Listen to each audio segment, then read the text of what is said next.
ദൈവനാമത്തിന് മഹത്വം ഉണ്ടായിരിക്കട്ടെ.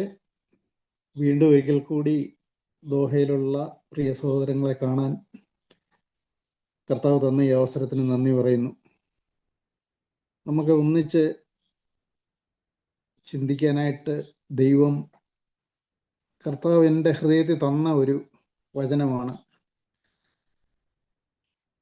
ഫിലിപ്പ് ലേഖനം 1-ാം അധ്യായം അതിൻ്റെ 4-ാമത്തെ വാക്യം.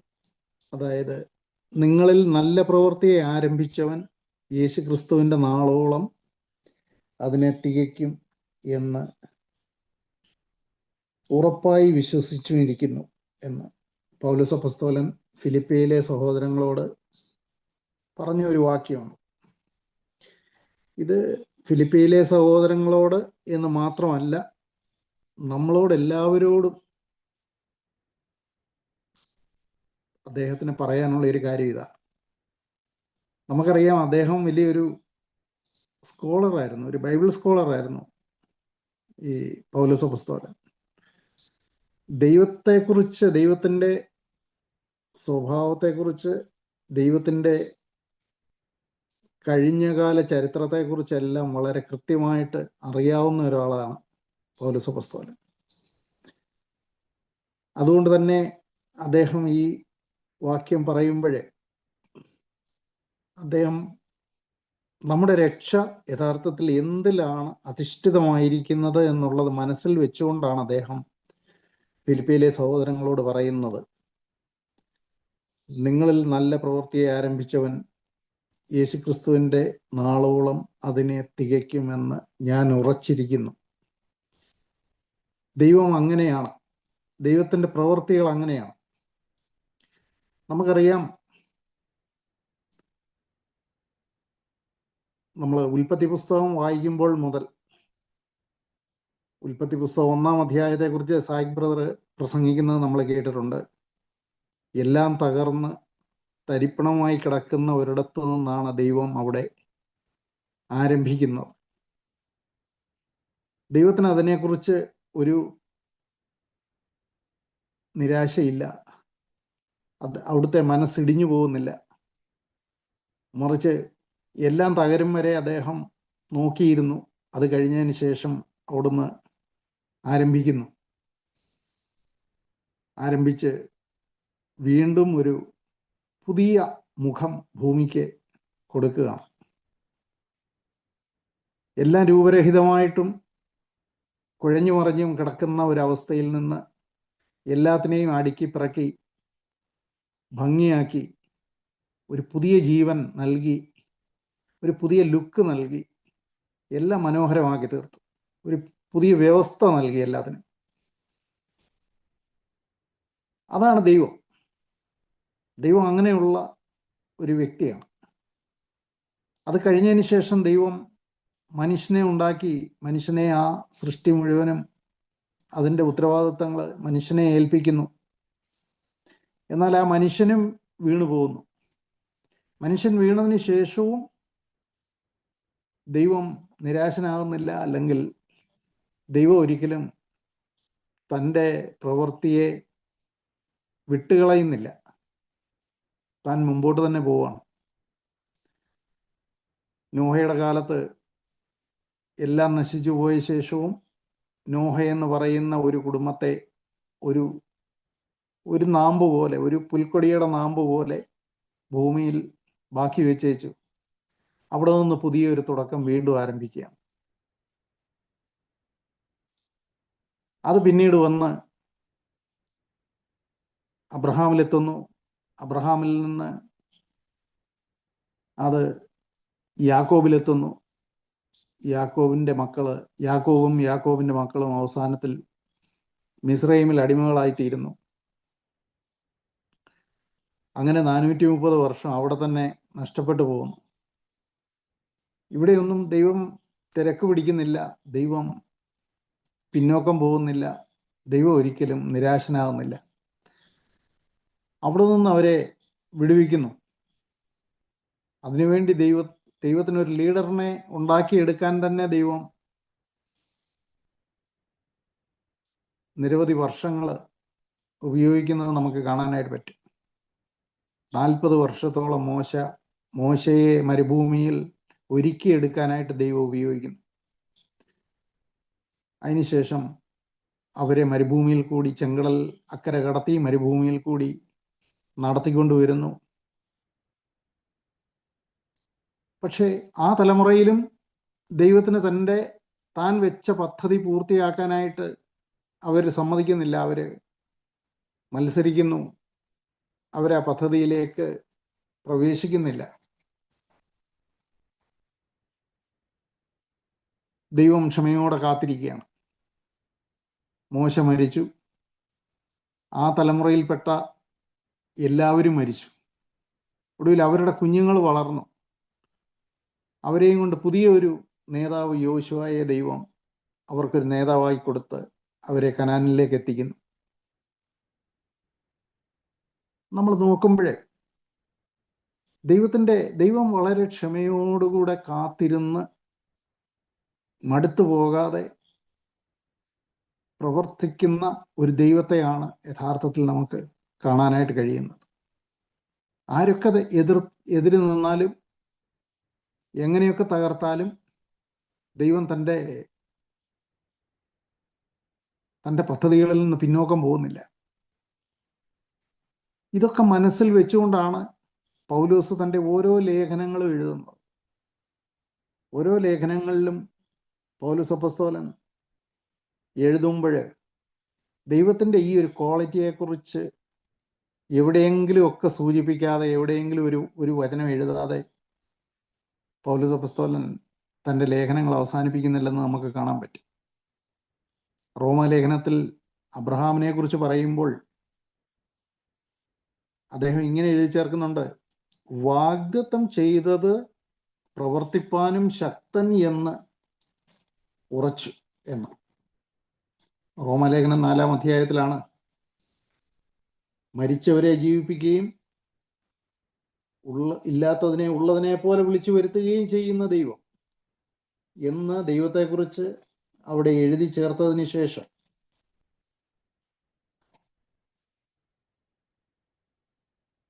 ഞാൻ ആ ഭാഗം ഒന്ന് വായിക്കാം.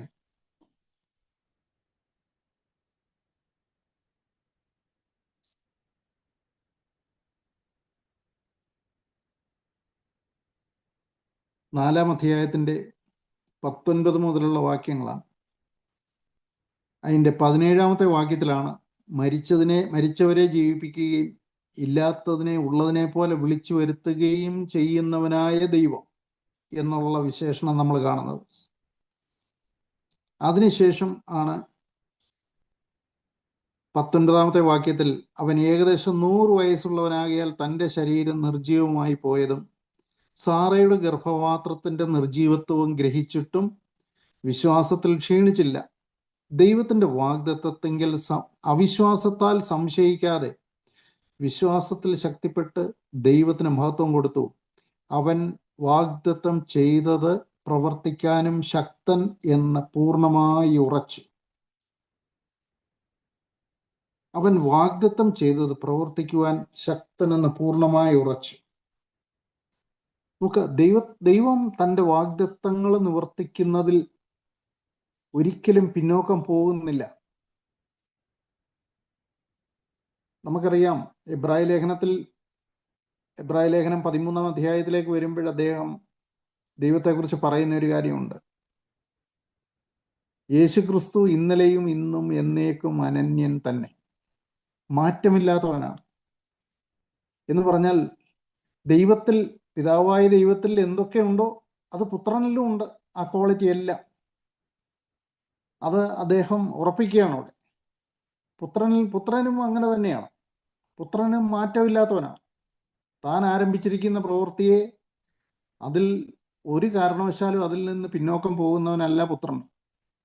അതിനെ അദ്ദേഹം അടിവരയിട്ട് ഉറപ്പിക്കുന്ന ഒരു കാര്യമാണ് നമുക്ക് അവിടെ കാണാനായിട്ട് കഴിയുന്നത്.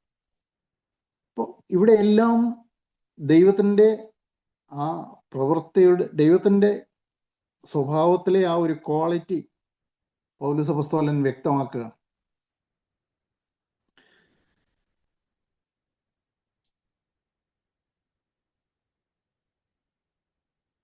ഒരു പുതിയ തലമുറയെ വാർത്തെടുത്ത് ദൈവം അവരെ കനാനിൽ പ്രവേശിപ്പിക്കുന്നു. അതിനുശേഷം ദൈവം ഇസ്രായേൽ എന്ന് പറയുന്ന ഒരു രാജ്യമുണ്ടാക്കി. ആ രാജ്യത്തിൽ നിരവധി തനിക്കെതിരെയുള്ള അവിശ്വാസവും മത്സരവും ഒക്കെ ദൈവം അഭിമുഖീകരിക്കുകയാണ്. അഭിമുഖീകരിച്ചപ്പോഴൊക്കെ ദൈവം ഓരോ സമയത്തും കാലാകാലങ്ങളിൽ പ്രവാചകന്മാരെ അയച്ച് അവരോട് സംസാരിക്കുകയും ദൈവം ഒരിക്കലും അവരെ കൈവിടുന്നില്ല.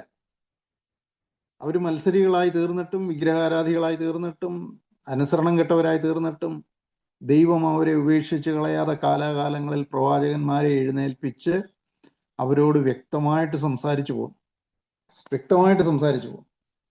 അപ്പോൾ നമ്മൾ ദൈവത്തെക്കുറിച്ച് യഥാർത്ഥത്തിൽ മനസ്സിലാക്കുന്നത്, ഞാൻ ഈ കാര്യങ്ങളൊക്കെ പറഞ്ഞു വരുന്നത് എന്തിനാണെന്ന് ചോദിച്ചാൽ, ഈ നമ്മൾ പലപ്പോഴും രക്ഷയെക്കുറിച്ച് പറയുമ്പോൾ നമ്മളിലേക്ക് തന്നെയാണ് സാധാരണ നോക്കാറുള്ളത്.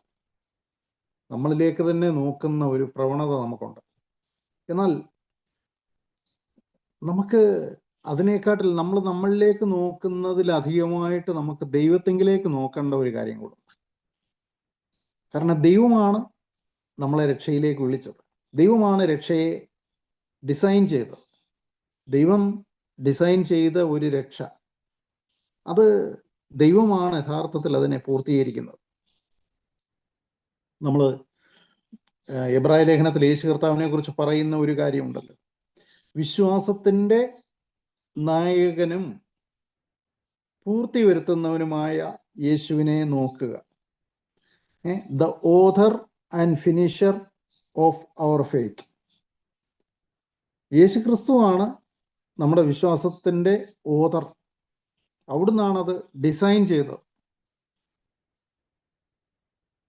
എന്ന് മാത്രമല്ല, അവിടുന്ന് തന്നെയാണ് അതിനെ പൂർത്തീകരിക്കുന്നത്. എന്നിട്ട് പറയുകയാണ്, അവൻ തൻ്റെ മുമ്പിൽ വെച്ച സന്തോഷം ഓർത്ത് അപമാനം അവഗണിച്ചുകൊണ്ട് ക്രൂശിനെ സഹിച്ചു. അപമാനമൊക്കെ അവഗണിച്ചുകൊണ്ട് ക്രൂശിനെ സഹിച്ചു. തൻ്റെ മുമ്പിൽ വെച്ചിരുന്ന ലക്ഷ്യത്തെ മാത്രം അവൻ നോക്കി, അതിലേക്ക് മാത്രം ശ്രദ്ധ വെച്ചു. എന്നിട്ട് മറ്റുള്ളവരെ തന്നെ പരിഹസിക്കുന്നതും കളിയാക്കുന്നതും തനിക്കെതിരെ ദൂഷണം പറയുന്നതും ഒക്കെ അവഗണിച്ചുകൊണ്ട് തൻ്റെ ജീവിതത്തിലെ കഷ്ടങ്ങളെയൊക്കെ അവൻ സഹിച്ചു. ആ സഹനത്തിൻ്റെയും ചെറുത്തുനിൽപ്പിൻ്റെയും ഒടുവിൽ അതിൻ്റെ ഫലമായിട്ട് അവൻ ദൈവസിംഹാസനത്തിൻ്റെ വലത്ത് ഭാഗത്ത് എത്തിച്ചേർന്നു. അപ്പോൾ നമ്മളോട് പറയുന്നത്, ഈ ഒരു സ്ഥിരത നമ്മുടെ ജീവിതത്തിലും, ഈ ഒരു സ്ഥിരതയാണ് യഥാർത്ഥത്തിൽ നമുക്ക് ആവശ്യമായിട്ടുള്ള ഒരു കാര്യം. ഒരു സ്ഥിരത. നമ്മളിൽ ഈ പ്രവൃത്തി ആരംഭിച്ചവൻ അത് കർത്താവിൻ്റെ നാളോളം നല്ല പ്രവൃത്തി എന്ന് പറയുന്നത് ഇവിടെ ഫിലിപ്പി ലേഖനം 1-ാം അധ്യായം 4-ാമത്തെ വാക്യത്തിൽ നമ്മൾ യേശു കർത്താവിലേക്ക് ശ്രദ്ധയൂന്നി നിൽക്കുന്ന ഒരു സമയത്ത് നമ്മുടെ ജീവിതത്തിൽ സംഭവിക്കുന്ന ചില മാറ്റങ്ങളുണ്ട്. ആ മാറ്റങ്ങളെന്ന് പറയുന്നത് നമ്മുടെ ജീവിതത്തിൽ ഉണ്ടാവുന്ന ശുദ്ധീകരണവും രൂപാന്തരവുമാണ്. നമ്മൾ റോമാലേഖനം 8-ാം അധ്യായത്തിൽ വായിക്കുന്നത് പോലെ, നമ്മൾ റോമാലേഖനം 8-ാം അധ്യായം അതിൻ്റെ 28-ാമത്തെ വാക്യത്തിൽ 28 മുതൽ 30 വരെയുള്ള വാക്യങ്ങളിൽ നമുക്ക് ഈ ഒരു പ്രക്രിയയെക്കുറിച്ച് വായിക്കാനായിട്ട് കഴിയും. നമുക്ക് വളരെ പരിചിതമായിട്ടുള്ള, നമ്മുടെ ചർച്ചകളിലൊക്കെ എനിക്ക് തോന്നുന്ന ഏറ്റവും കൂടുതൽ പ്രാവശ്യം കോട്ട് ചെയ്യുന്ന ഒരു വചനമാണ് ഈ റോമാലേഖനം 8-ാം അധ്യായം അതിൻ്റെ 28 മുതൽ 30 വരെയുള്ള വാക്യങ്ങൾ. എന്നാൽ ദൈവത്തെ സ്നേഹിക്കുന്നവർക്ക്, നിർണയപ്രകാരം വിളിക്കപ്പെട്ടവർക്ക് തന്നെ സകലവും നന്മയ്ക്കായി കൂടി വ്യാപരിക്കുന്നു എന്ന് നാം അറിയുന്നു.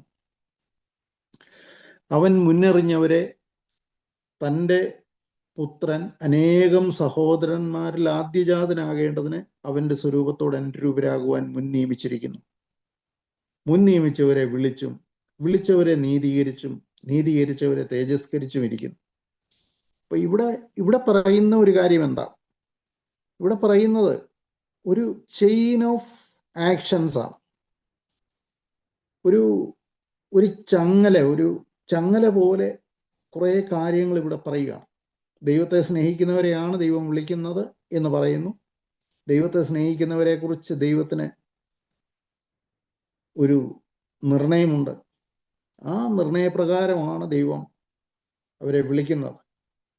അവരുടെ ജീവിതത്തിൽ അവർ കടന്നു പോകുന്ന എല്ലാ കാര്യങ്ങളും, അതെത്ര പ്രയാസകരമായിട്ടുള്ള കാര്യങ്ങളായിരുന്നാലും അതൊക്കെ ദൈവം നന്മയ്ക്കായിട്ട് കൂടി വ്യാപരിപ്പിക്കുന്നു.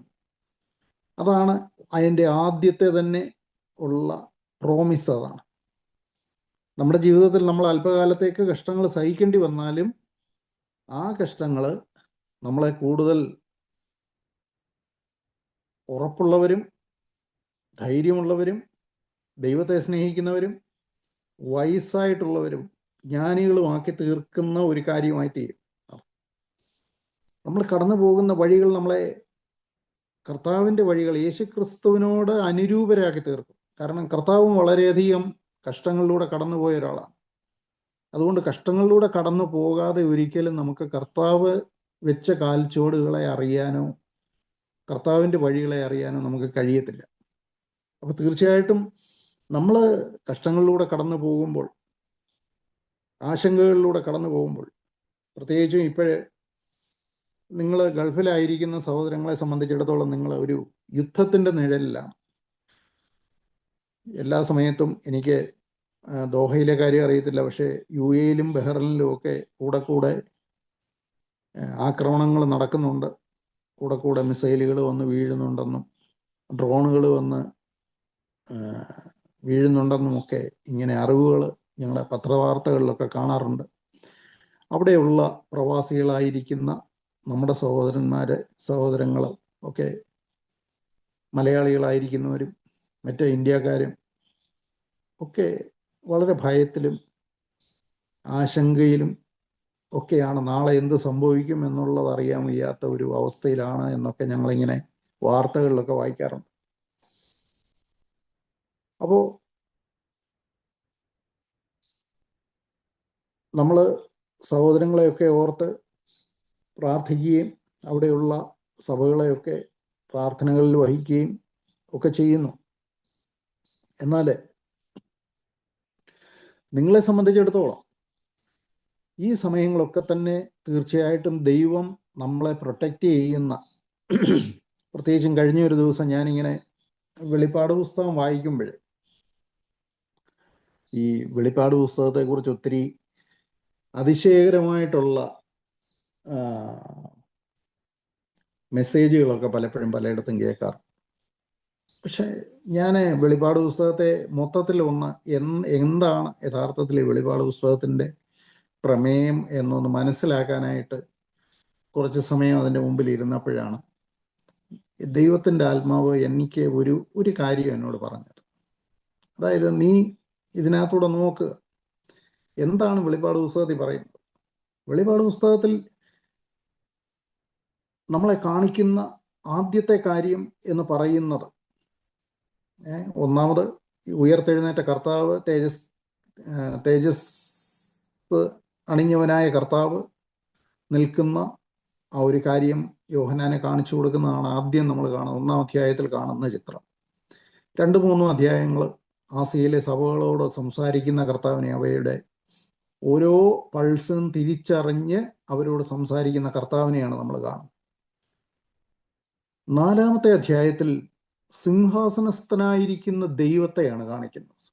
ദൈവത്തിൻ്റെ മഹത്വകരമായിരിക്കുന്ന സിംഹാസനവും അവിടുത്തെ ആരാധനയും സെറാഫുകൾ ദൈവത്തെ ആരാധിക്കുന്നതും ഒക്കെയാണ്. 5-ാം അധ്യായത്തിൽ പുത്രൻ സിംഹാസനത്തിൽ ഇരിക്കുന്ന, അറുക്കപ്പെട്ട കുഞ്ഞാടായി സിംഹാസനത്തിൽ നിൽക്കുന്നതും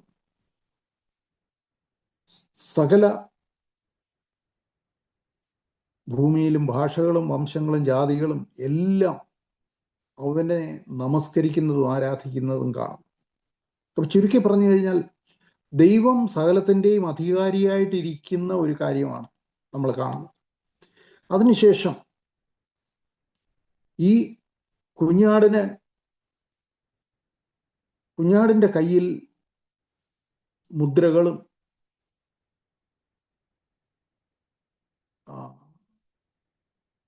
വീണകളും ഒക്കെ ഭരമേൽപ്പിക്കുകയാണ്. എന്ന് പറഞ്ഞാൽ സകല അധികാരവും പുത്രന്റെ കയ്യിലേക്ക് ദൈവം ഭരമേൽപ്പിച്ചു കൊടുക്കുന്ന കാഴ്ചയാണ് നമ്മൾ കാണുന്നത്. അവിടുന്നാണ് അതിനെ തുടർന്ന് ഒന്നാം മുദ്ര പൊട്ടിക്കുമ്പോൾ, രണ്ടാം മുദ്ര പൊട്ടിക്കുമ്പോൾ, മൂന്നാം മുദ്ര പൊട്ടിക്കുമ്പോൾ എന്ന് പറഞ്ഞിട്ട് നമ്മൾ കാണുന്ന ഓരോ കാഴ്ചകളും ആ കുഞ്ഞാടാണ് ഈ കാര്യങ്ങളൊക്കെ അതിൻ്റെ ചുക്കാൻ പിടിക്കുന്നതിൻ്റെ, കടിഞ്ഞാൻ പിടിക്കുന്ന അതിൻ്റെ നിയന്ത്രണം അവിടുത്തെ കരങ്ങളിലാണ്. അതേ തുടർന്ന് പിന്നീട് കാഹളം ധ്വനിപ്പിക്കുന്ന ദൂതന്മാര് കടന്നു വരുന്നു. അവരും കുഞ്ഞാടിൻ്റെ നിയന്ത്രണത്തിൽ തന്നെയാണ്. അവർ വളരെ ശക്തന്മാരാണ്. അവർ ഭൂമിയിൽ ന്യായവിധി നടത്താനായിട്ട് പ്രാപ്തിയുള്ളവരാണ്. പക്ഷെ അവർ കുഞ്ഞാടിൻ്റെ നിയന്ത്രണത്തിലാണ്. അത് കഴിഞ്ഞതിന് ശേഷം പിന്നെ ക്രോധകലശങ്ങൾ, ദൈവത്തിൻ്റെ ക്രോധകലശങ്ങൾ ഒഴിക്കുന്ന കാര്യങ്ങളൊക്കെ വരുന്നുണ്ട്.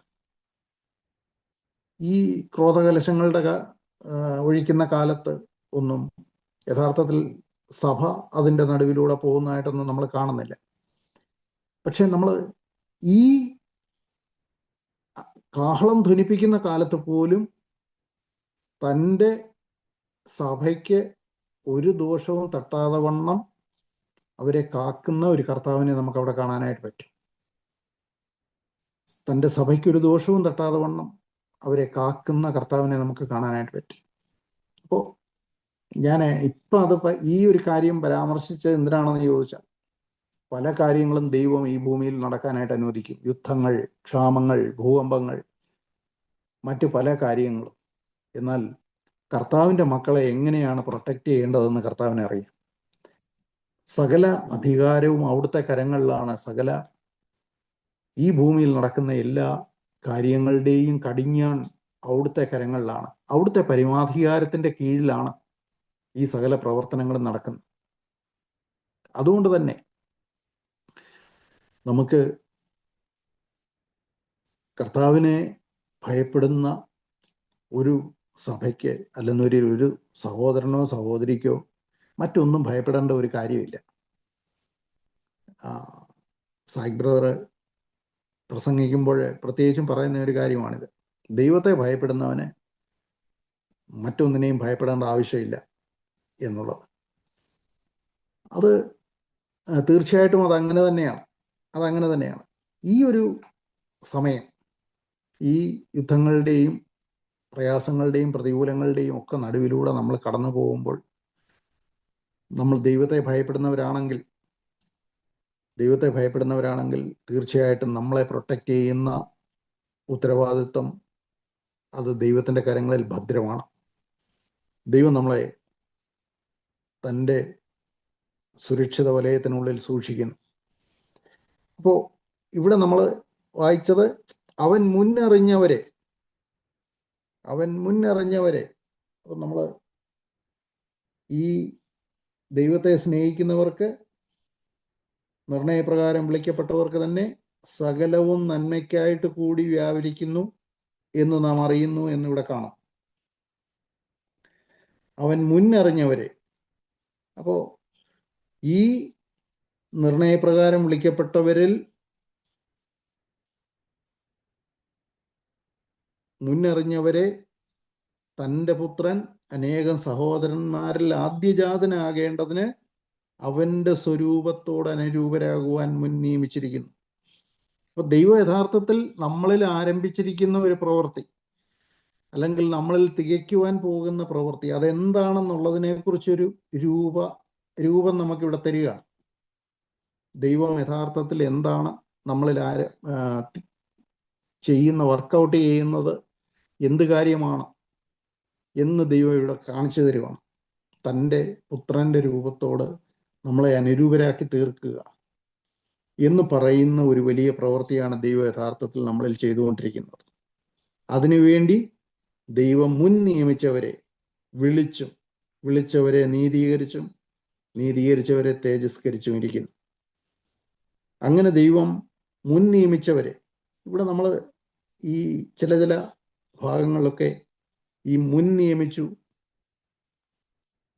മുന്നറിഞ്ഞു എന്നൊക്കെയുള്ള പ്രയോഗങ്ങൾ നമുക്ക് കാണാനായിട്ട് പറ്റും. ഇതിന് പൗലോസ് അപ്പോസ്തലൻ തന്നെ കൊടുക്കുന്ന ഒരു കാര്യമാണ്. സകല സൃഷ്ടിക്കും മുമ്പേ തന്നെ ദൈവം ഈ കാര്യങ്ങളൊക്കെ ചെയ്തു വെച്ചിരിക്കുകയാണ്. സകല സൃഷ്ടിയെയും, എനിക്ക് തോന്നുന്നത് ഈ ഭൂമിയെ ഉണ്ടാക്കുന്നതിന് മുൻപേ തന്നെ നമ്മളെ ഓരോരുത്തരെയും ദൈവം തൻ്റെ ജീവപുസ്തകത്തിൽ എഴുതി, നമ്മുടെ പേരുകൾ എഴുതി, നമ്മളെ ഓരോരുത്തരെയും വിളിച്ചു വേർതിരിച്ചു. നമുക്ക് നമ്മുടെ വിളിയെക്കുറിച്ച് നമ്മൾ ശ്രദ്ധിച്ചു നോക്കുകയാണെന്നുണ്ടെങ്കിൽ നമുക്ക് മനസ്സിലാവും. നമ്മുടെ കുടുംബത്തിലും നമ്മുടെ ചുറ്റുപാടുകളിലും നമ്മുടെ സഭയിലോ അല്ലെന്നൊരിക്കൽ നമ്മളായിരുന്ന പശ്ചാത്തലത്തിൽ വേറെ എത്രയോ ആളുകൾ നമ്മളെക്കാൾ നല്ലവരായിട്ടും നമ്മളെക്കാൾ കൊള്ളാവുന്നവരായിട്ടും ഒക്കെ ഉണ്ടായിരുന്നു. നമ്മളെക്കാൾ പ്രഗത്ഭരായിട്ട് വേറെ എത്രയോ പേരുണ്ടായിരുന്നു. പക്ഷേ ദൈവം നമ്മളെയാണ് തിരഞ്ഞെടുത്തത്. ദൈവം നമ്മളെയാണ് മുൻ നിയമിച്ചത്. അപ്പോൾ അത് ദൈവത്തിൻ്റെ മുന്നറിവിനൊത്തവണ്ണമാണ് യഥാർത്ഥത്തിൽ ആ ഒരു വിളി അല്ലെങ്കിൽ ആ ഒരു മുൻനിയമനം എന്ന് പറയുന്നത് ദൈവത്തിൻ്റെ മുന്നറിവിനൊത്തവണ്ണം ഉള്ള ഒരു കാര്യമാണ്. അത് ദൈവത്തിൽ മാത്രം സംഭവിക്കുന്ന ഒരു കാര്യമാണ്. അങ്ങനെ ദൈവം നമ്മളെ വിളിച്ച് നമ്മളെ നീതീകരിക്കപ്പെട്ടവരെ ദൈവം തേജസ്കരിക്കുകയും ചെയ്യുന്നു. ഇവിടെ ദൈവത്തിൻ്റെ ആ ഒരു ചെയിൻ ഓഫ് ആക്ഷൻ നമുക്ക് കാണാനായിട്ട് പറ്റും. നമ്മളെ വിളിച്ചു, വേർതിരിച്ചു, നമ്മളെ വിളിക്കുന്നവരെ ദൈവം നീതീകരിക്കുന്നു. അപ്പം ഇതിൻ്റെ ഇടയ്ക്ക് ഇവിടെ ഒരു ഫിൽറ്ററിങ്ങും കൂടെ ഈ ഓരോ കാര്യത്തിൻ്റെ ഇടയിൽ സംഭവിക്കുന്നുണ്ട്. എനിക്ക് തോന്നുന്നത് വിളിക്കുന്നവരെല്ലാവരും നീതീകരിക്കപ്പെടുന്നില്ല, വിളിക്കുന്നവരെ എല്ലാം നീതീകരിക്കുന്നില്ല. നീതീകരിക്കുന്നവരെ നീതീകരണത്തിലേക്ക് കൊണ്ടുപോകുന്നവരെല്ലാവരും തേജസ്കരിക്കപ്പെടുന്നില്ല. അതുകൊണ്ടാണല്ലോ പൗലോസ് അപ്പോസ്തലൻ ഇങ്ങനെ ഒക്കെ എഴുതേണ്ടി വരുന്നത്.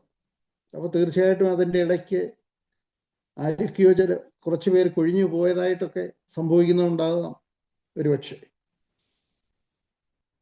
പക്ഷെ ഇതൊരു വലിയ പ്രോസസ്സാണ്. അത് യേശുക്രിസ്തുവിൻ്റെ രൂപത്തോട് അനുരൂപരാകുന്ന ഒരു നിലയിലേക്ക് ദൈവം അവരെ മാറ്റിയെടുക്കുന്നു.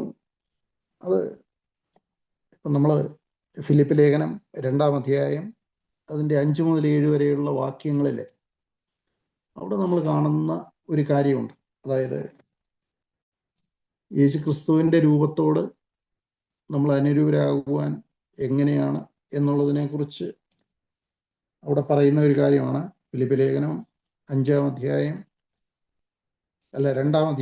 അതിൻ്റെ 5 മുതൽ താഴോട്ടുള്ള വാക്യങ്ങൾ. ക്രിസ്തു യേശുവിലുള്ള ഭാവം തന്നെ നിങ്ങളിലും ഉണ്ടായിരിക്കട്ടെ. അവൻ ദൈവരൂപത്തിൽ ഇരിക്കെ ദൈവത്തോടുള്ള സമത്വം മുറുകെ പിടിച്ചുകൊള്ളണം എന്ന് വിചാരിക്കാതെ ദാസരൂപം എടുത്ത് മനുഷ്യ സാദൃശ്യത്തിലായി തന്നെത്താൻ ഒഴിച്ച് വേഷത്തിൽ മനുഷ്യനായി വിളങ്ങി തന്നെത്താൻ താഴ്ത്തി ക്രൂശിലെ മരണത്തോളം തന്നെ അനുസരണമുള്ളവനായി തീർന്നു. അപ്പോൾ നമ്മൾ കർത്താവിനെ പോലെ ആയിത്തീരുക, യേശു കർത്താവിനെ പോലെ ആയിത്തീരുക എന്ന് പറയുമ്പോൾ നമുക്ക് യഥാർത്ഥത്തിൽ ഈ ഒരു നിലവാരത്തിലേക്ക് ഉള്ള ഒരു താഴ്മ നമ്മുടെ സ്വഭാവത്തിൽ, നമ്മുടെ ഉള്ളിൽ ഉണ്ടായി വരേണ്ടതായിട്ടുണ്ട്. ഇത് ഒരു ദിവസം കൊണ്ടുണ്ടാകുന്ന ഒരു കാര്യമല്ല. അതുകൊണ്ടാണ് ഞാൻ മുമ്പേ ഒരു കാര്യം പറഞ്ഞത്. അതായത് എല്ലാവരും നീതീകരിക്കപ്പെടുന്നില്ല, എല്ലാവരും തേജസ്കരിക്കപ്പെടുന്നില്ല. ഇടയ്ക്ക് വെച്ചൊക്കെ കൊഴിഞ്ഞു പോകാനുള്ള സാധ്യതയുണ്ട്. അതിൻ്റെ കാരണം എന്താണെന്ന് ചോദിച്ചാൽ, നമ്മൾ ഈ വാക്യം വായിക്കുമ്പോൾ അവിടെ കാണുന്ന ഒരു കാര്യമാണ്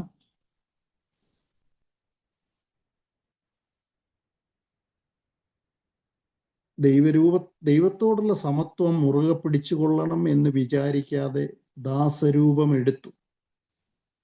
അത് യേശു കർത്താവ് സ്വയം സമ്മതിച്ച് എടുത്ത ഒരു കാര്യമാണ്. അതിനുശേഷം അവിടുന്ന് മനുഷ്യരൂപത്തിൽ, മനുഷ്യ സാദൃശ്യത്തിലായി സ്വയം ഒഴിച്ചു, വേഷത്തിൽ മനുഷ്യനായി. എന്നിട്ടും വിട്ടില്ല, അവിടം കൊണ്ട് നിർത്തിയില്ല. ദൈവം ഒരു മനുഷ്യനെ പോലെ ആയി തീർന്ന് മനുഷ്യരോടൊപ്പം ജീവിക്കാനും മനുഷ്യരോട് ഇടപെടാനും ഒക്കെയായിട്ട് അവിടുന്ന് സമ്മതിച്ചു. അവിടുന്ന് പൂർണ്ണ അനുസരണത്തോടുകൂടെ, നമുക്കറിയാം യേശു കർത്താവിന് ഒരു നല്ല നിലവാരമുള്ള ഒരു ജീവിതമല്ല യഥാർത്ഥത്തിൽ മനുഷ്യൻ എന്നുള്ള നിലയിൽ തന്നെ അവന് കൊടുത്തത്. താരതമ്യേന ഒരു ലോ പ്രൊഫൈലിലുള്ള ഒരു ജീവിതമായിരുന്നു യഥാർത്ഥത്തിൽ അവന് കൊടുത്തത്. എന്നിട്ടും അവൻ അവിടെയൊന്നും യാതൊരു തരത്തിലുള്ള അസംതൃപ്തിയോ പിറുപിറുപ്പോ ചോദ്യം ചെയ്യലോ ഒന്നും യേശുവിൻ്റെ ഭാഗത്തു നിന്നുണ്ടാവുന്നില്ല. എന്ന് മാത്രമല്ല, നമ്മൾ പിന്നെയും കാണുന്നത് അവൻ ക്രൂശിലെ മരണത്തോളം, അവൻ തന്നെത്താൻ താഴ്ത്തി മരണത്തോളം, ക്രൂശിലെ മരണത്തോളം എന്ന് പറയുന്നിടത്ത് ഒരു വലിയ അന്യായം കിടപ്പുണ്ട്. അതെന്താണെന്ന് ചോദിച്ചാൽ, ഒരാള് മരണത്തോളം അനുസരണമുള്ളവനായി എന്ന് പറയുന്നതിനകത്ത് പിന്നെ ഒരു ന്യായമുണ്ട്. പക്ഷേ ക്രൂശിലെ മരണം എന്ന് പറയുന്നത് ഒരു ഏറ്റവും ഹീനനായ കൊലയാളിക്ക്, അതായത് സാധാരണ എല്ലാ കുറ്റവാളികളെയും അവിടെ മറ്റു പല രീതിയിലാണ് കൊല്ലുന്നത്. ഈ ക്രൂശിൽ തറച്ചു കൊല്ലുക എന്ന് പറയുന്നത് ഏറ്റവും ഭീകരന്മാരായിരിക്കുന്ന കുറ്റവാളികൾക്കുള്ള മരണശിക്ഷയാണ് ക്രൂശിലെ മരണം എന്ന് പറയുന്നത്. യേശുവിനെ അവനെ രണ്ട് കള്ളന്മാരുടെ നടുവിൽ, രണ്ട് കവർച്ചക്കാരുടെ നടുവിൽ, ആളുകളെ കൊന്നിട്ട്, കവർച്ച ചെയ്യാൻ വേണ്ടി കൊന്നിട്ട്, ക്രൂരമായി കൊന്നതിന് ശേഷം കവർച്ച ചെയ്തു പോകുന്ന ആൾക്കാരായിരുന്നു ഈ രണ്ട് കള്ളന്മാർ, ആ കർത്താവിൻ്റെ ക്രൂശിന്റെ അപ്പുറത്തും ഇപ്പുറത്തും ഇട്ടിരുന്ന കള്ളന്മാർ. അവരെ പോലെ നികൃഷ്ടന്മാരായിട്ട് ആരും തന്നെ ആ ദേശത്തുണ്ടായിരുന്നില്ല. അവരുടെ നടുവിൽ ആണ് യേശു കർത്താവിനെ തറച്ചത്. എന്ന് പറഞ്ഞാൽ യേശു കർത്താവിനെ ഏറ്റവും നിന്ദ്യനായ ഒരു അക്രമിയായിട്ട്, ഒരു ക്രിമിനലായിട്ട് കൗണ്ട് ചെയ്തു എന്നാണ് ആ പറയുന്നതിൻ്റെ അർത്ഥം. അവിടെയും കർത്താവ് നിശബ്ദനായിട്ട് അത് സഹിച്ചു. അതുകൊണ്ടാണ് ഈ അപ്പസ്തോല പ്രവൃത്തികളിൽ നമ്മൾ ഒരു വാക്യം വായിക്കുന്നുണ്ട്. അപ്പസ്തോല പ്രവൃത്തികൾ, അത് നമ്മൾ യെശയ്യാ പ്രവചനം 53-ാം അധ്യായത്തിൽ നിന്ന് എടുത്ത ഒരു ഉദ്ധരണിയാണ്. പക്ഷേ 53-ാം അധ്യായത്തിൽ നമ്മൾ ചെന്നാൽ ഇതിനകത്ത് പറയുന്ന ഒരു കാര്യവും അവിടെ കാണാനായിട്ട് കഴിയത്തില്ല. അത് അതുപോലുള്ള അത് അവിടെ നിന്നെടുത്ത ഉദ്ധരണിയാണെന്ന് നമുക്ക് തോന്നുക മാത്രമേ ചെയ്യുന്നുള്ളൂ.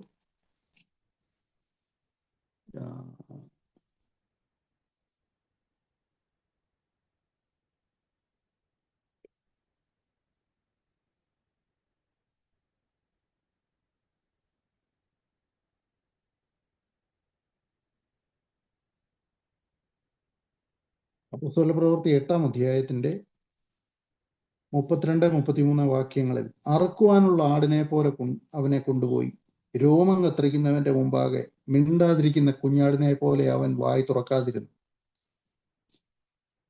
അവന്റെ താഴ്ചയിൽ അവന് ന്യായം കിട്ടാതെ പോയി.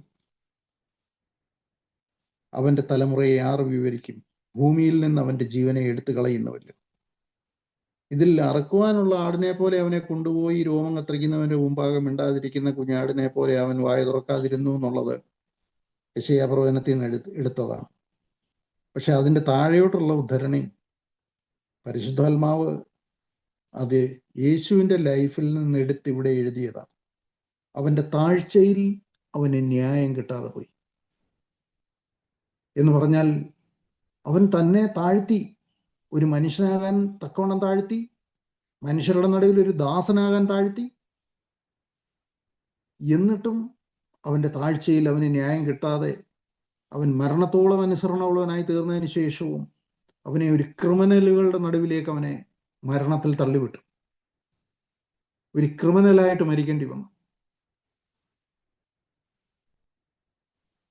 ഒരു ക്രിമിനലിന്റെ മരണം ദൈവം അവന് കൊടുത്തു. അവന്റെ താഴ്ചയിൽ അവന് ന്യായം കിട്ടാതെ പോയി. ഞാൻ ചോദിക്കാൻ ആഗ്രഹിക്കുന്ന ഒരു കാര്യം, നമ്മുടെ താഴ്മ യഥാർത്ഥത്തിൽ ഏത് നിലവാരത്തോളം എത്തുന്നുണ്ട്? നമുക്ക് യഥാർത്ഥത്തിൽ ഈ ഒരു നിലയിലേക്ക് നമുക്ക് താഴാനായിട്ട് കഴിയും എന്ന് പറഞ്ഞാൽ, നമ്മൾ പലപ്പോഴും ചെയ്യുന്ന പല കാര്യങ്ങളെയും മറ്റുള്ളവരെ അതിനെ നിന്ദ്യമായിട്ട് കാണുക, അല്ലെങ്കിൽ അതിനെക്കുറിച്ച് നമ്മളോട് മോശമായിട്ട് പറഞ്ഞാൽ, നമ്മൾ ചെയ്തത് വളരെ ന്യായമായിട്ടുള്ള കാര്യമായിരിക്കാം, വളരെ നീതിപൂർവമായിട്ടുള്ള കാര്യമായിരിക്കാം, വളരെ നല്ല കാര്യമായിരിക്കാം. പക്ഷെ അതിനെക്കുറിച്ച് മറ്റുള്ളവർ പരിഹസിക്കുകയും നിന്ദിക്കുകയും ചെയ്യുന്ന ഒരു നിലയിൽ നമ്മളോട് സംസാരിക്കുക, നമ്മളെ അതിനെ ആ കാര്യത്തിന് വേണ്ടി കുറ്റപ്പെടുത്തുക, നമ്മൾ ചെയ്യാത്ത കാര്യങ്ങൾ പറഞ്ഞിട്ട് നമ്മളെ കുറ്റപ്പെടുത്തുക, ഇത്തരം കാര്യങ്ങളൊക്കെ നമ്മുടെ ജീവിതത്തിൽ നമുക്ക് സഹിക്കേണ്ടി വന്നിട്ടില്ലേ?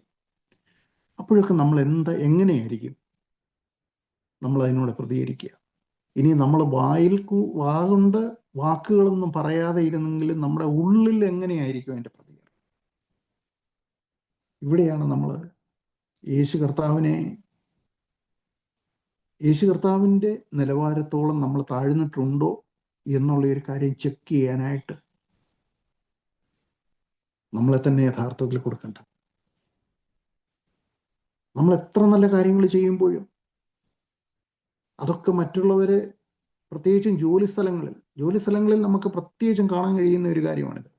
നമ്മൾ വളരെ ഭംഗിയായിട്ടൊരു കാര്യം ചെയ്തു വെച്ചു, അതിൻ്റെ ക്രെഡിറ്റ് മുഴുവനും നമ്മുടെ കൂടെ നിൽക്കുന്നവൻ സൂത്രത്തിൽ തട്ടിയെടുത്തിട്ട് നമ്മളെ കുഴപ്പക്കാരനാക്കി മാറ്റി.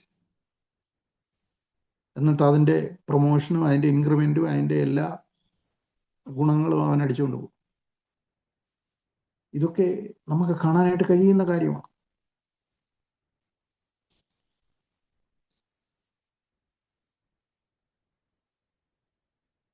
അവിടെയൊക്കെ നമുക്ക് യഥാർത്ഥത്തിൽ മുമ്പിൽ വെക്കേണ്ടത്, നമ്മൾ യേശു കർത്താവിനെ മുമ്പിൽ വയ്ക്കുകയാണെങ്കിൽ നമുക്ക് തീർച്ചയായിട്ടും സമാധാനത്തോടു കൂടി പോകാനായിട്ട് കഴിയും. എന്ന് മാത്രമല്ല, ഇതിനുശേഷം ഈ പുനരുത്ഥാനം ചെയ്ത കർത്താവ് തൻ്റെ പുനരുത്ഥാനത്തിന് ശേഷം എങ്ങനെയായിരുന്നു യഥാർത്ഥത്തിൽ ഇടപെട്ടത്, പ്രവർത്തിച്ചത്? പുനരുത്ഥാനത്തിന് ശേഷം കർത്താവിന് വേണമെങ്കിൽ യെരുശലേമിൽ ഒരു പ്രകടനം നടത്താമായിരുന്നു, ഒരു പ്രൊസഷൻ നടത്താമായിരുന്നു. ഞാൻ ഉയർത്തെഴുന്നേറ്റിരിക്കുന്നു, മഹാപുരോഹിതന്മാരും പരീശന്മാരും ന്യായശാസ്ത്രിമാർക്കും എല്ലാവരും ഒന്ന് കാണുക, മഹാപുരോഹിതൻ്റെ അരമനയുടെ മുമ്പിൽ കൂടി ഒക്കെ ഒന്ന് നടന്ന് ഒരു പ്രൊസഷൻ കാണിക്കാമായിരുന്നു. പീലാത്തോസിൻ്റെ അരമനയിലേക്ക് ഒരു സന്ദേശം കൊടുത്തയക്കാമായിരുന്നു, ഇതാ ഞാൻ ജീവനോടെ ഇരിക്കുന്നു, നിങ്ങൾ എന്നെ ക്രൂശിച്ചതാണല്ലോ, കൊന്നതാണല്ലോ, ഇതാ ഞാൻ എന്ന് പറഞ്ഞിട്ട് കർത്താവിന് യഥാർത്ഥത്തിൽ യെരുശലേമിൽ കൂടി ഒരു പ്രൊസഷൻ നടത്താമായിരുന്നു. കർത്താവ് ഒരിക്കലും ഇങ്ങനെ ഒരു കാര്യത്തിന് തുനിഞ്ഞില്ല. തന്നെ സ്നേഹിക്കുന്ന, തന്നോടൊപ്പം നടന്നിട്ടുള്ള വളരെ കുറച്ച് ആളുകൾക്ക് മാത്രമാണ് കർത്താവ് പ്രത്യക്ഷനായത്. പൗലോസിന്റെ ഭാഷയിൽ പറഞ്ഞാൽ 500-ൽ ചെല്ലുവാനും പേർക്ക് മാത്രമാണ് കർത്താവ് പ്രത്യക്ഷമായത്. അവരൊക്കെ കർത്താവിനെ സ്നേഹിച്ചവരായിരുന്നു, കർത്താവിൻ്റെ വചനം നിരന്തരം കേൾക്കുന്നവരായിരുന്നു, കർത്താവിനോടൊപ്പം നടന്നവരായിരുന്നു, കർത്താവുമായിട്ട് നിരന്തര ബന്ധത്തിലായിരുന്നവരായിരുന്നു. 500-ൽ ചെല്ലുവാനും പേർക്ക്, 1 കൊരിന്ത്യർ 15-ാം അധ്യായത്തിലാണെന്ന് തോന്നുന്നു പൗലോസ് അതിനെക്കുറിച്ച് എഴുതിയിട്ടുണ്ട്. ഒടുവിൽ അകാല പ്രജ പോലെയുള്ള എനിക്കും അവൻ പ്രത്യക്ഷനായി എന്ന് അവിടെ പൗലോസ് അപ്പോസ്തലൻ എഴുതിയിരിക്കുന്നത് നമുക്ക് കാണാനായിട്ട് പറ്റും. അപ്പോൾ എന്ന് പറഞ്ഞാൽ ഇത്രയും പേർക്ക് മാത്രമേ കർത്താവ് വളരെ രഹസ്യത്തിൽ തൻ്റെ പ്രത്യക്ഷത കൊടുത്തുള്ളൂ. ആരോടും കർത്താവ് വിജയശ്രീലാളിതനായിട്ട് ഞാനിതാ മരണത്തെ ജയിച്ചിരിക്കുന്നു, നിങ്ങൾ എന്നെ കൊന്നു, ഞാൻ ജയാളിയായി തീർന്നിരിക്കുന്നു, ഞാൻ ദൈവത്തിൻ്റെ പുത്രനാണ്, നിങ്ങൾ എന്നെ പരിഹസിച്ചില്ലേ എന്നൊന്നും അദ്ദേഹം ആരുടെ മുമ്പിൽ ഒന്നും സ്ഥാപിക്കാനായിട്ട് ശ്രമിച്ചില്ല. അവിടെയെല്ലാം അദ്ദേഹം തന്നെത്താൻ താഴ്ത്തി നിശബ്ദനായി. ഇത് നമ്മുടെ മുമ്പിൽ യഥാർത്ഥത്തിൽ ദൈവം വെച്ചിരിക്കുന്ന ഒരു വഴിയാണ്. ദൈവം വെച്ചിരിക്കുന്ന ഒരു വഴിയാണ്. തൻ്റെ കൂടെയുള്ളവരെ താൻ പുനരുത്ഥാനം ചെയ്തതിന് ശേഷം അവർക്ക് വേണ്ടി പ്രാർത്ഥിക്കുകയും അവർക്ക് പരിശുദ്ധാത്മാവിനെ നൽകി കൊടുക്കുകയും അവരുടെ മുമ്പിൽ അവരോട് വീണ്ടും വീണ്ടും പല വചനങ്ങളും പറഞ്ഞു കൊടുത്ത് അവരെ ഉറപ്പിക്കുകയും അവരെ വീണ്ടും പത്രോസ് തനിക്ക് സംഭവിച്ച വീഴ്ചയെ ഓർത്ത് വേദനിച്ച് അധൈര്യപ്പെട്ട് നിരാശയിലായി ഒക്കെ ഇരുന്നിടത്ത് നിന്ന് പത്രോസിനെ കുത്തിപ്പൊക്കി എൻ്റെ ആടുകളെ മേയിക്കുക, എൻ്റെ ആടുകളെ പാലിക്കുക എന്നൊക്കെ പറഞ്ഞ് അവനെ ചാർജ് ചെയ്ത് വീണ്ടും ജീവനിലേക്ക് തിരിച്ചു കൊണ്ടുവരുന്ന കർത്താവിനെയാണ് നമ്മൾ കാണുന്നത്. കർത്താവിന് ആരോടും പരിഭവമില്ല, ആരോടും പ്രതികാരമില്ല, ഒന്നിനെക്കുറിച്ച് നിരാശയില്ല. സംഭവിച്ചതൊക്കെ തന്നെ പിതാവിൻ്റെ ഹിതപ്രകാരമുള്ള കാര്യങ്ങളാണ് സംഭവിച്ചത് എന്നുള്ള പൂർണ്ണ ബോധ്യത്തോടു കൂടിയാണ് കർത്താവ് മുമ്പോട്ട് പോയത്. ഇവിടെ നമുക്ക് ഒരിക്കലും തളരാത്ത ദൈവത്തെ നമ്മൾ കാണുക. ഒരിക്കലും തളരാത്ത ദൈവം. തൻ്റെ കൂടെ ഉണ്ടായിരുന്നവരുടെ രക്ഷ ഏതൊരു സാഹചര്യത്തിലും അതിനെ മുമ്പോട്ട് കൊണ്ടുപോകുന്ന ഒരു കർത്താവിനെയാണ് നമ്മൾ കണ്ടത്. അവരുടെ ജീവിത ഇരുളടഞ്ഞു പോകാതെ അവരെ വീണ്ടും പ്രകാശത്തിലേക്ക് കൊണ്ടുവരുന്ന, അവർക്ക് വേണ്ടി പ്രാർത്ഥിക്കുന്ന, പരിശുദ്ധാത്മാവിനെ സ്വർഗത്തിൽ നിന്ന് ഇറക്കി അവരിലേക്ക് പകരുന്ന യേശു കർത്താവിനെയാണ് നമ്മൾ കാണുന്നത്. അതോടുകൂടി അവർ ശക്തരായി തീർന്നു. അവർ യേശു കർത്താവിൻ്റെ സുവിശേഷം തുടർന്ന് എല്ലാവരോടും പറയാനായിട്ടും പ്രഘോഷിക്കുവാനായിട്ടും തുടങ്ങി. അപ്പോൾ ഇവിടെ നമ്മൾ ശ്രദ്ധിച്ചു നോക്കുക. നമ്മളെ വിളിച്ചവൻ വിശ്വസ്തനാണ്, അവനത് നിവർത്തിക്കും. നമ്മുടെ ചുറ്റിലുമുള്ള ജീവിത സാഹചര്യങ്ങൾ എന്തു തന്നെയായിരുന്നാലും, നമ്മൾ കടന്നു പോകേണ്ടി വരുന്ന സാഹചര്യങ്ങൾ എന്തു തന്നെയായിരുന്നാലും, ആ സാഹചര്യങ്ങളൊന്നും ഒരിക്കലും കർത്താവിന് ഒരു തടസ്സമല്ല. കർത്താവിൻ്റെ മക്കൾക്ക്, കർത്താവ് വിളിച്ച് വേർതിരിച്ചിരിക്കുന്ന സഭയ്ക്ക് ഒന്നും അത് തടസ്സമല്ല. സഭയെ സംബന്ധിച്ച് സഭയ്ക്ക് ഏറ്റവും ശുഭ്രവസ്ത്രം അണിയാനായിട്ട് തൻ്റെ വസ്ത്രത്തെ അലക്കുന്ന സമയങ്ങളായിട്ട് യഥാർത്ഥത്തിൽ അത് തീരും. അതിനെ കൂടുതൽ ശോഭയുള്ളതാക്കി, തൻ്റെ വസ്ത്രത്തെ കൂടുതൽ ശോഭയുള്ളതാക്കി തീർക്കുന്ന ഒരു സമയമായിട്ട് യഥാർത്ഥത്തിൽ ഈ ഭൂമിയിലെ വഴികളൊക്കെ തീരും. അതുകൊണ്ട് കർത്താവിനെ സംബന്ധിച്ച് നമുക്ക് കർത്താവ് നമ്മളോടൊപ്പം യഥാർത്ഥത്തിൽ നടക്കുകയാണ്. നമ്മൾ എഫെസ്യ ലേഖനം 2-ാം അധ്യായത്തിൻ്റെ 10-ാമത്തെ വാക്യത്തിൽ വായിക്കുന്ന പോലെ, നാം അവൻ്റെ കൈപ്പണിയായി സൽപ്രവൃത്തികൾക്കായിട്ട് ക്രിസ്തുയേശുവിൽ സൃഷ്ടിക്കപ്പെട്ടവരാകുന്നു.